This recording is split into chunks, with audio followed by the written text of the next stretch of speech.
Today's top story from the perspective of someone who's there.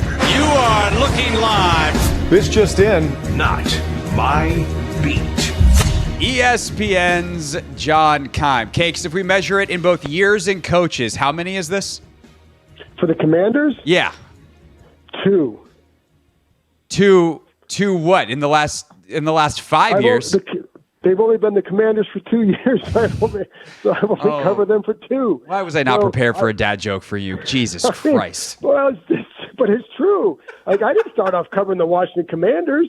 I started off covering the Redskins. You've got 3 team names. How many coaches and how many years have you been on this silly beat? All right. So since 94, and I think for the coaches, it's now 9. So it's Norv, Marty, Spurrier. I'm not including the interim coaches. Norv, Marty, Spurrier, Gibbs, Zorn, Shanahan, who could forget?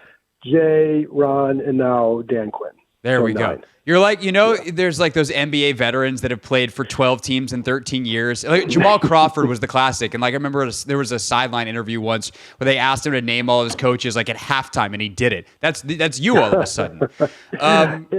There have been a few. There have been a few. Let's focus in on this one, though. So this process is under a lot of scrutiny right now. We can talk about that, and we can, of course, talk about the result. We can talk about Dan Quinn kind of outside of the process. But what did you make of how we landed here at Dan Quinn? Because I feel like all along you've kind of been pumping the brakes on some narratives that seem to be spinning out of control in other places. So what's the reality of how we got here?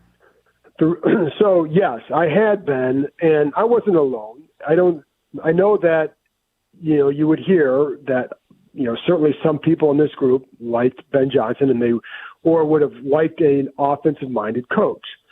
He was never a lock. I never thought that. And I knew that they liked Dan Quinn. I knew that going into this, there was nobody, in the GM search, it was Adam Peters, period, right? That's the guy, and you had to bump him off that. Nobody was like that entering this coach search. So as we got to this point, and like on Monday, for example, Craig, like I had been told, probably end of the week hire. So it wasn't like, oh no, Ben Johnson pulled out. Now you got to spend a few days thinking about it. This was the end of the week, even before Ben Johnson, withdrew his name, and even before Mike McDonald went to Seattle. It was always Thursday or Friday, right? That's what I had heard. So I don't think there was this. And I say that I heard it on Monday because that's before all this stuff happened. So it's exactly how it followed suit. I know, like I said, I know Dan Quinn fit a lot of what they were looking for. Plus, he had experience. And so I think, so that's why he was always a favored, maybe not the favorite, but a favorite candidate. And I don't know. I know the perception is it was Ben Johnson, but I don't know that they would have hired him for sure. So I can't say that he wasn't. I can't say that he was going to be hired either because we don't know that. He wasn't offered the job. And I know, like I said, I know there were people who liked him, but I know it wasn't a lock.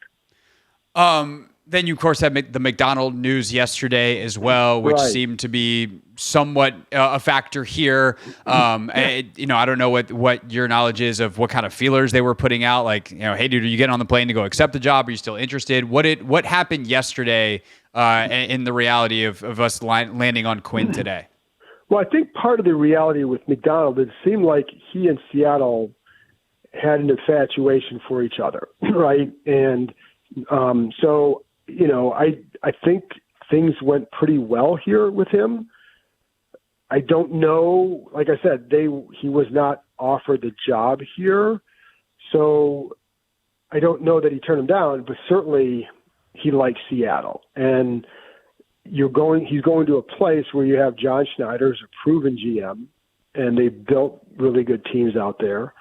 So I think, maybe after having been in a stable situation with front office like Baltimore, that's what you were looking for, that rather than new. I don't know. And I don't know, like I said, I don't know that he would have been the guy either. I think it's like, certainly would have given them another option. But I can't say that it was like, oh, Ben Johnson, no, okay, now you got to go to, I don't know that it was a 1-2-3. Now we're on Dan Quinn. I don't know that it was that, right?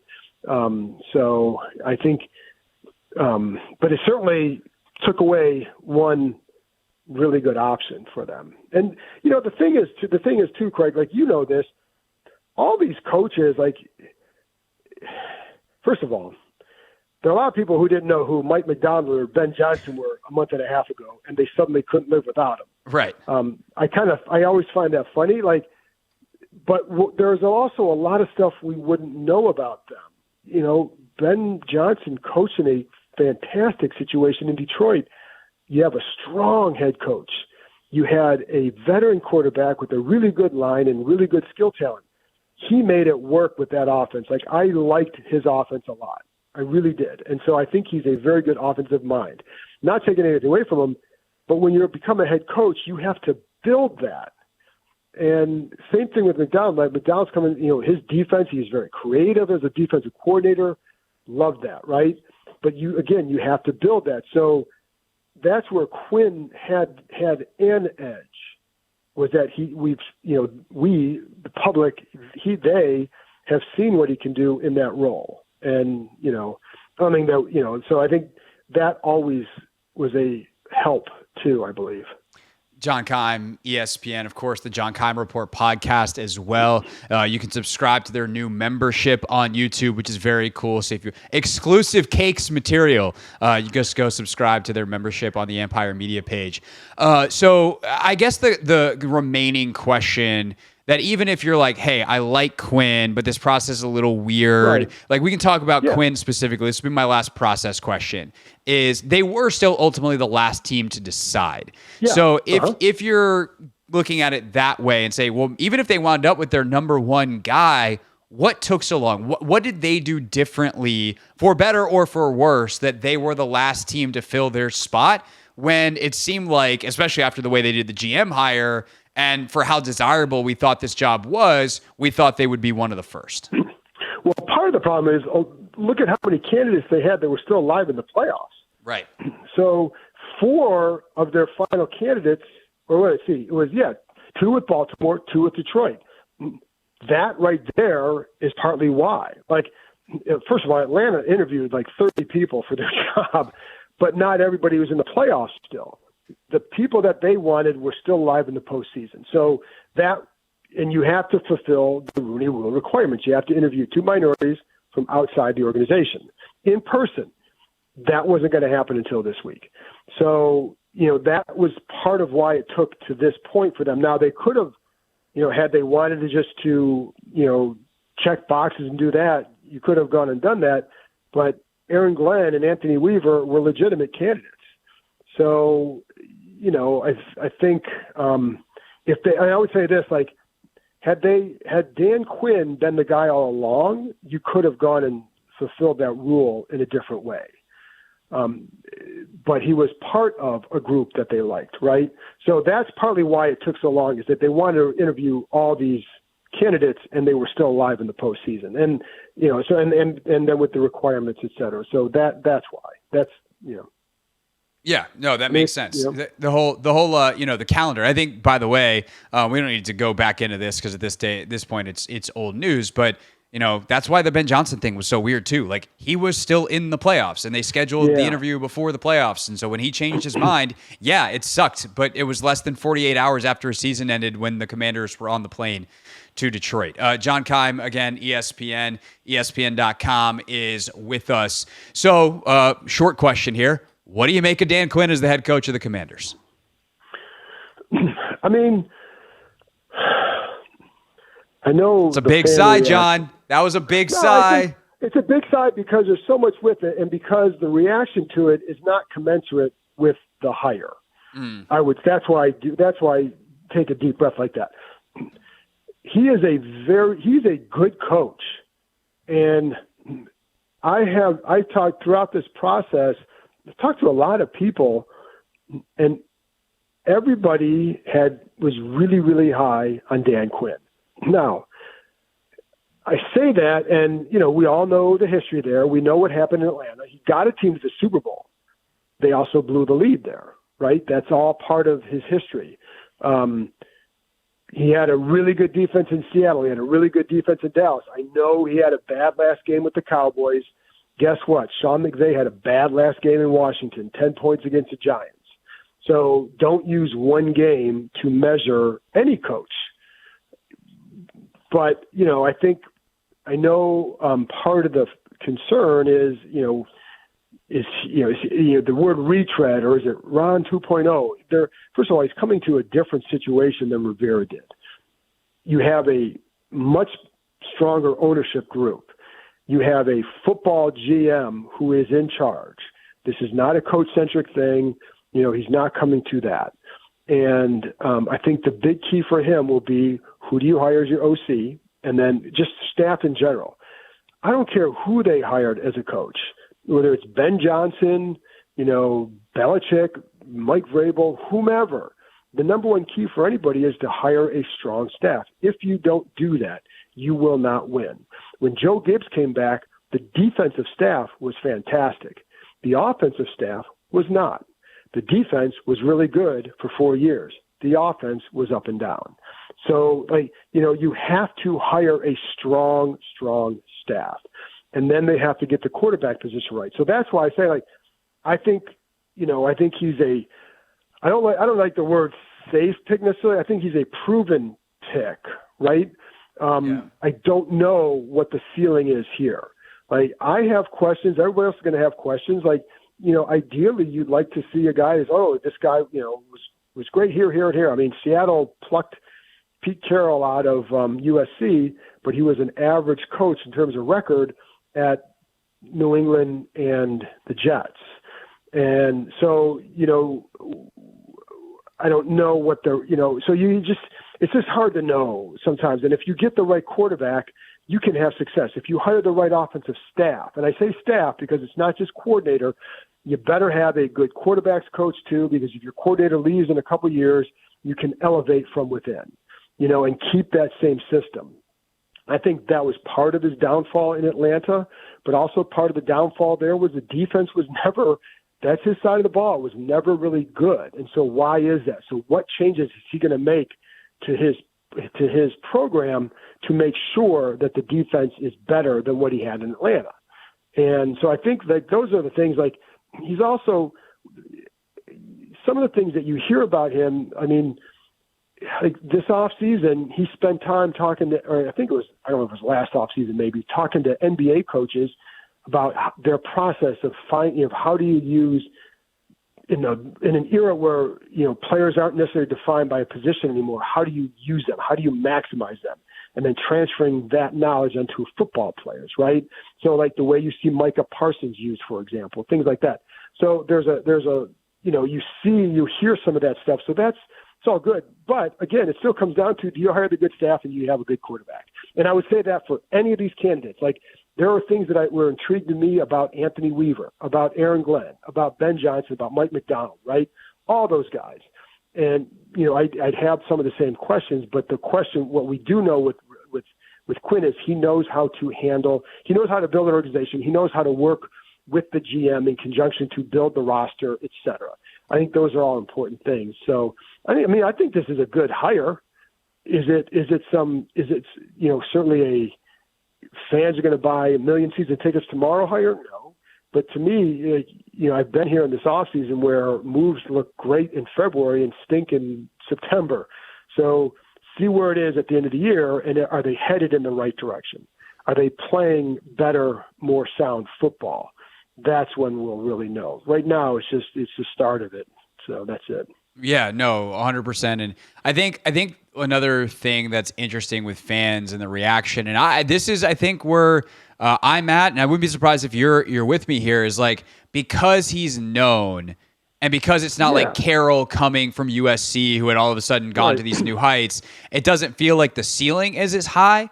But I do think that the idea, to go back to something you said earlier in that answer, that he's a football coach coming to coach football, which is not only what didn't happen the last 4 years, but not what he had set up fully in Atlanta either. He had some personnel control and probably a little too much power over the roster in Atlanta, which ultimately went sideways. I think that to me is the ceiling raiser, and the thing that I'm most excited about is the structure is finally sound. I think that's a big thing too. And you can't, that's why I say like this 2.0 talk is not accurate, for a lot of reasons, but part of it is he's coming to a different organization. So now we don't know how all these guys are going to be in this role. Like Adam Peters has never been in this role in a full-time position, right? And now we do know that Dan Quinn has been in that, but Adam Peters is not. So how does that all work? And, will it go, how smoothly will that go? I think that's why they were so big on the quote aligned vision. And it's, that's the new buzz phrase with this group. And it's why some candidates were not looked at because they may have wanted too much power and that was not going to work with their setup. So, I think there's going to be a lot to learn about everybody here. And yeah, I agree with you. Like, can he coach, not just coach teams to Super Bowl? We've seen that. He's done that. But can he do it? Can he help build a consistent winner? Because he had a couple years in Atlanta that were good and then a couple that were not. So, that's what we know. And there were also Julio Jones. I think it was Julio Jones in the end zone dropped the one. I think. Yep. Yeah, you catch that, and they're back in the NFC Championship game 2 years in a row. So, it's just it's a good hire. Yeah. So I never quite understood some of the angst with it. I understand the flashy new toy because it's the unknown, and it's very akin to, do you draft Jaden Daniels or Drake May, or do you sign a veteran quarterback that we already know who this guy is, right? Or do you go for like Jaden Daniels could change the NFL? Maybe he does, maybe he doesn't, right? Drake May could be this, he could be that. We don't know. So I think I understand how some people that is enticing to people. I mean, even as a reporter, as a writer, it's interesting to me because you're exploring possibilities because you don't know the answer. And but with Quinn, we've seen what he can do as a coach, and there's no reason to think it can't be better or more consistent. And if you have a couple of years where you win 10, 11 games here, you know how many 11-win seasons I've covered in my time here, Craig? That would be 0, John. 0. 0. It would be 0. I wanted to ask you too, by the way, how many playoff wins have you covered? 2. 2. Dan Quinn had 5 in Atlanta. I mean, so but I think part of it too is, and I wonder, for fans, and this is what I'm kind of gathering too, they wanted the splashy off seasons. Adam Peters was the GM. Ben Johnson was the coaching candidate. Get them all here because it signals the new day, and it's a different era because of that. And I think that's part of it. But I will say, Peters was a massive hire. That was a really good hire. And, everybody I've heard from Quinn really, really not just likes him, but really respects him. I had somebody who coached with them was like, he does the best job of any coach he'd been around of setting the standard in the building. And that stuff all matters. And it's more than what I've heard for a lot of coaches here. So, but again, Craig, I don't know where it's going to go because I can say all that, but I can't sit here and say, you watch, they're going to roll. I don't know that. Right. You have to get the staff right. You have to get the quarterback right. I mean, I've covered 0 quarterbacks who have started for more than 3 years. 0. Yeah. Haven't you and I covered the same amount that have started 3 years in a row, which is 1, which is Kirk? Yeah. Well, sorry for leaving you on the beat. Then that's clearly my fault. I think Gus Farrat was 3 too. Someone else. There was someone else that was 3 as well. But yeah, I mean, and I know a lot of people want the offensive coach. I get it. I think all things being equal, but I've covered 6 or 7 offensive coaches. And in my time here, this offense has stunk most of the time. Right. And it's not just because, they haven't had the quarterback, the organization's bad. I get it. But it's not an end-all, be-all. And arguably the best coach I covered was a defensive guy in Marty Schottenheimer. And, I mean, just for his tenure here, what he did with that roster was terrific. And the owner foolishly fired him and John Schneider at the same time. Whoopsie daisies. I mean, so it was a bad place to be. But that's the point. It's a different place now. And I think you're going to have I think based on everything you hear about Adam Peters, you hear about Dan Quinn, that this is just a far better setup than they've had in a long time. Now, again, get the staff right, get the quarterback right, or it won't matter. Yes, and the staff is kind of the next step. We obviously are hoping to know who the offensive coordinator is, but it feels like we're probably going to have a week of waiting on that if some of these San Francisco guys are in play, because you can't interview anybody. So we will wait with bated breath on that, see what he does on the defensive side. And then it's on to all the draft talk, John. So we got plenty to talk about this offseason. That is for sure the blankest of slates, which in some ways is fun, in some ways is terrifying. John will have all the coverage, though. He's got a story up now on the Quinn hiring and a lot of the stuff we just talked about in more detail on ESPN.com. Highly recommend reading that. And then, of course, his podcast, The John Keim Report, which has episodes very frequently during the week. And then now brand new member exclusive episodes and live streams as well. Go to the Empire Media YouTube page for that. Cakes, always appreciate your time, my friend. Are you going to be in Vegas next week for Super Bowl, doing Indy for Combine? When will I see you next? No. Owners meetings will be. You're taking weather. You're taking the fancy trips. It's warm weather. Yeah, you're smarter than me. The combine is fine, but it's become this massive thing, and there's like 900 media members there. That's too many. Yeah, well, they have a radio row, and some of those people will sit down. And John, these 3 hours don't fill themselves. I know. Listen, that's great. But for me, it's funny though, because they're so busy there. Like at the owners' meetings, they're relaxed. It's nice weather. It's better quotes. That is true. That's a vet move right there. All right, John Keim, everybody. Thank you, sir. I'll talk to you. Thanks, Craig. This is the Hoffman Show on the Team 980 and the Odyssey app.